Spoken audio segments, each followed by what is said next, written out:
이번 단어는 함수입니다. 자, 오늘은 대응과 함수에 대해서 알아보도록 하겠습니다.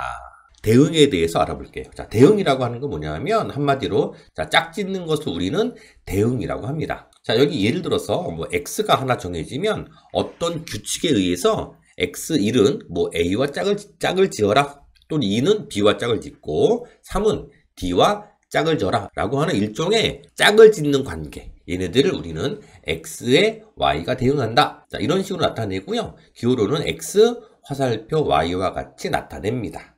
이런 애들을 일종의 대응이라고 하는데요. 자, 함수라고 하는 건 뭐냐면 여러 가지 대응 중에 함수라고 불려지는 대응이 있는 거죠. 그럼 어떤 경우 함수라고 불려지는지 한번 알아볼게요. 자, 함수라고 불려지는 대응은 바로 이거죠. 자, 대응을 보내는 애들이 있고 받는 애들이 있잖아요. 그러면 받는 애들을 신경 쓰지 말고 대응을 보내는 애들만 봤을 때 빠짐없이 모든 애들이 대응을 하나씩만 보내는 경우를 우리는 함수라고 하죠. 어떤 애가 혼자서 두 개의 대응을 보내거나 또는 대응을 보내지 못하는 애가 있으면 함수가 아닙니다. 모든 애들이 하나씩 대응을 보낼 때 얘네들을 함수라고 합니다. 자, 수학적인 언어로 한번 나타내 보면, 자, x의 각 원소에 y의 원소가 오직 하나씩 대응할 때 이런 경우를 x에서 y로의 함수라고 하고요. 기호로는 f 땡땡 x 화살표 y, 이렇게 나타내기로 약속을 했습니다. 자, 예를 들어서 한번 알아볼게요. 자, 투집합 x, y에 대해서요. 대응 x에서 y로 가는 이런 대응이 있는데 함수인지 알아보자. 자, 첫 번째 볼게요. 자, 첫 번째 대응은요. 자, x의 모든 원소가 하나씩 대응을 보내고 있죠. 이런 경우 함수가 맞고요. 두 번째도 모든 x의 값들이 하나씩 대응을 보내고 있기 때문에 함수가 맞아요. 즉, 대응을 받는 애들은 혼자서 두 개를 받건 아니면 받지 못하건 관계없어요. 대응을 보내는 애들이 하나씩만 대응을 보내고 있으면 함수가 맞는 거고요. 자, 이 경우는요. 이런 대응이 있는데 1은 대응을 보내고 있지 못하죠. 이런 애들이 있으면 함수가 아니고요. 그 다음 걸 보면 여기 2가 있죠. 2라는 원소는 혼자서 두 군데 대응을 보내고 있죠.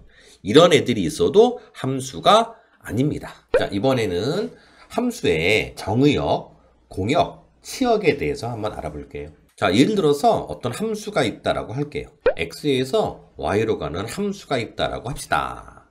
그림으로 한번 나타내 보면, 자, 이런 함수다라고 볼게요. 집합 x의 원소가 1, 2, 3이고요. y의 원소가 a, b, c, d죠. 여기서 대응을 보내는 x집합이 있죠. x집합을 우리는 정의역이라고 합니다. 자, 정의역이에요. 얘네들이 바로 정의역이라고 우리는 이야기합니다. 자, 다음에 대응을 받는 전체 집합 있죠? y집합. 얘네들을 우리는 공역이라고 합니다. 자, 그래서 공역은 원소 a, b, c, d를 가지고 있죠. 자, 그 다음에 자, 대응을 보시면 특별히 공역 중에서 대응을 받는 애들이 있죠. 요 a와 b 있죠. 얘네들만 따로 모아서 치역이라고 합니다. 이렇게요. 그래서 얘네들을 우리는 치역이라고 하죠. 그래서 정역, 공역, 치역은 모두 집합을 의미를 하고요. 내용을 다시 한번 확인해 보면 x에서 y로 가는 함수에서요. 집합 x를 이 함수의 정의역이라고 하고요. 집합 y를 이 함수의 공역이라고 합니다. 그리고 특히나 정의역 x의 원소가 공역 y의 원소랑 대응할 때 이때 이것을 기호로 이렇게 나타내고요. y는 fx를 x에서의 함수 값이라고 합니다.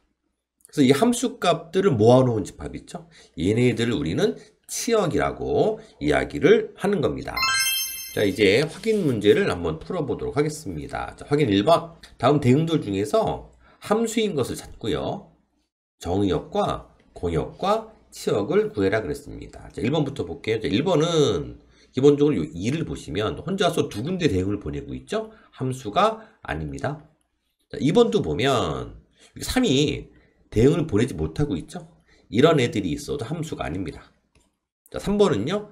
모든 애들이 하나씩 대응을 보내고 있죠? 함수가 맞고요. 그럼 얘 정의역과 공역과 치역을 한번 구해볼게요. 자, 여기서 x 전체의 집합을 우린 정의역이라고 하죠. 그래서 정의역은 집합 1, 2, 3 이렇게 나타낼 수 있고요. 다음에 대응을 받는 y 전체의 집합을 공역이라고 합니다. 자, 그래서 공역도 이렇게 나타낼 수 있습니다. 4, 5, 6, 7을 원소로 가는 집합이죠.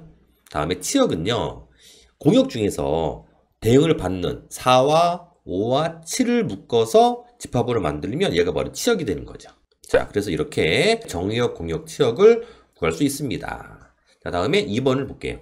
자, 2번은 두 집합 x랑 y가 주어지고 다음에 함수가 이렇게 주어져 있을 때 이 함수의 치역을 구하는 거예요. 자, 얘네들은 요 x에다가 요 x의 원소를 하나씩 대입했을 때 나온 결과를 모아놓은 집합이 치역인 거죠.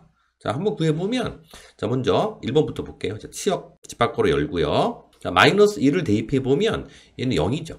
0 대입하면 마이너스 1입니다.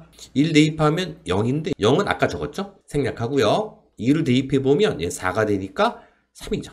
자, 이렇게 치역을 구할 수 있고요. 자, 2번도 보겠습니다. 자, 집합번호 열고 치역 구해보면 먼저 마이너스 1 대입해주면 얘는 2가 되죠. 0 대입하면 1입니다. 1 대입하면 2가 됐는데 2는 아까 적었죠? 생략. 2 대입해주면 3이죠. 자, 이렇게 치역을 구할 수 있습니다.